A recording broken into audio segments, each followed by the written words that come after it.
नमस्कार दोस्तों, आप देखो सुन रहे हैं मुद्दे की बात। और आज का मुद्दा केवल रोजगार का मुद्दा नहीं है, बल्कि सामाजिक न्याय, श्रमिक अधिकार और संवैधानिक मूल्यों से भी जुड़ा हुआ है।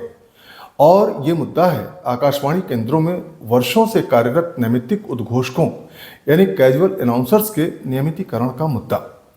मित्रों, यह मुद्दा हजारों ऐसे उद्घोषकों, कंपेयरों और प्रसारण सहयोगियों से जुड़ा हुआ है जो दशकों से आकाशवाणी की आवाज बने हुए हैं, लेकिन आज भी इन्हें अस्थायी कर्मचारी का दर्जा प्राप्त नहीं हुआ है।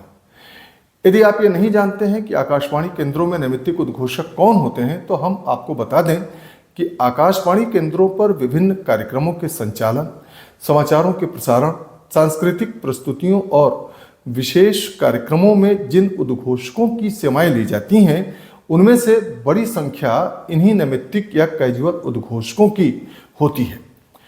ये कैजुअल उद्घोषक वर्षों तक लगातार अपनी सेवाएं देते हैं, निर्धारित मानकों के अनुसार ये चयनित होते हैं और ये आकाशवाणी में कार्य करते हुए प्रसारण की गुणवत्ता को बनाए रखते हैं तथा श्रोताओं और संस्था के बीच एक सेतु का कार्य करते हैं। लेकिन इन्हें नियमित कर्मचारियों की तरह वेतन, पेंशन, चिकित्सा सुविधा या सेवा सुरक्षा प्राप्त नहीं होता है। इनकी सबसे बड़ी समस्या यह है कि अनेक उद्घोषक 15, 20, 25 और यहाँ तक कि 30 वर्षों से भी अधिक समय तक कार्य करने के बाद भी अस्थायी स्थिति में बने हुए हैं।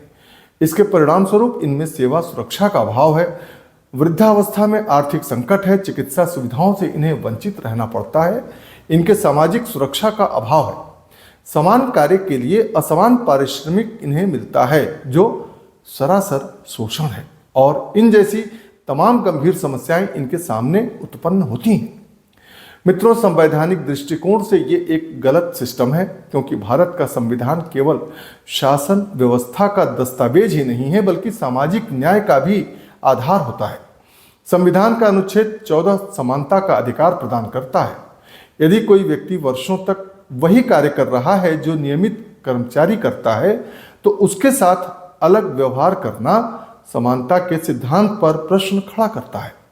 इसी तरह संविधान का अनुच्छेद 16 लोक सेवाओं में समान अवसर की बात करता है और अनुच्छेद 21 गरिमापूर्ण जीवन जीने के अधिकार की गारंटी देता है। माननीय सुप्रीम कोर्ट अनेक मामलों में यह स्पष्ट कर चुका है कि जीवन का अधिकार केवल जीवित रहने तक सीमित नहीं है, बल्कि सम्मानजनक जीवन भी इसका हिस्सा है। विभिन्न न्यायालयों का दृष्टिकोण भी यही रहा है कि अस्थायी कर्मचारियों को विभाग द्वारा जल्द से जल्द अस्थायी कर देना चाहिए। समय समय पर विभिन्न न्यायालयों ने लंबे समय तक कार्यरत कर्मचारियों के हितों की रक्षा की आवश्यकता पर बल दिया है। हालांकि नियमितीकरण के संबंध में सर्वोच्च न्यायालय का प्रसिद्ध निर्णय कर्नाटक राज्य बनाम उमा देवी यह कहता है कि नियमितीकरण संविधान सम्मत भर्ती प्रक्रिया का कोई विकल्प नहीं हो सकता। लेकिन मित्रों, इसी निर्णय में यह भी कहा गया है कि सरकार उन कर्मचारियों के लिए उचित नीति बना सकती है, पॉलिसी बना सकती है, जिन्होंने लंबे समय तक कार्य किया है और जिनकी सेवाओं की वास्तविक आवश्यकता है। अर्थात न्यायालय ने सरकार के लिए नीति निर्माण का रास्ता खुला रखा है। आकाशवाणी में नैमित्तिक उद्घोषकों के योगदान के बारे में जरा सोचिए और समझिए कि जब किसी राष्ट्रीय पर्व का प्रसारण होता है, जब किसी आपदा के समय जन संदेश प्रसारित किए जाते हैं, जब सांस्कृतिक कार्यक्रम, लोकगीत, साहित्यिक गोष्ठियां या विशेष प्रसारण आकाशवाणी से होते हैं, तो इन्हीं उद्घोषकों की आवाज श्रोताओं तक पहुंचती है। कई उद्घोषक दशकों से आकाशवाणी की पहचान बन चुके हैं। उन्होंने संस्था को अपना पूरा कार्य जीवन दिया है। ऐसे में यह प्रश्न स्वाभाविक है कि क्या इतने लंबे समय तक सेवा देने वाले व्यक्तियों को न्यूनतम सेवा सुरक्षा नहीं मिलनी चाहिए?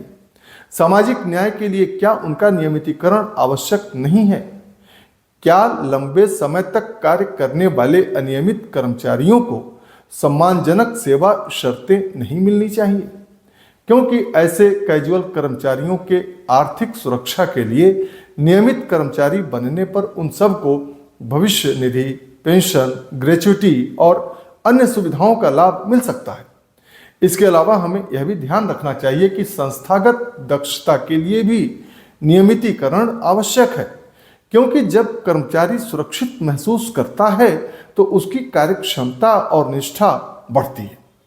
सभी वे कैजुअल अनाउंसर जो लंबे समय से काम कर रहे हैं और अनुभवी हैं, उनके अनुभव का संरक्षण होना ही चाहिए, क्योंकि दर्शकों का प्रसारण अनुभव किसी संस्था की अमूल्य संपत्ति होता है।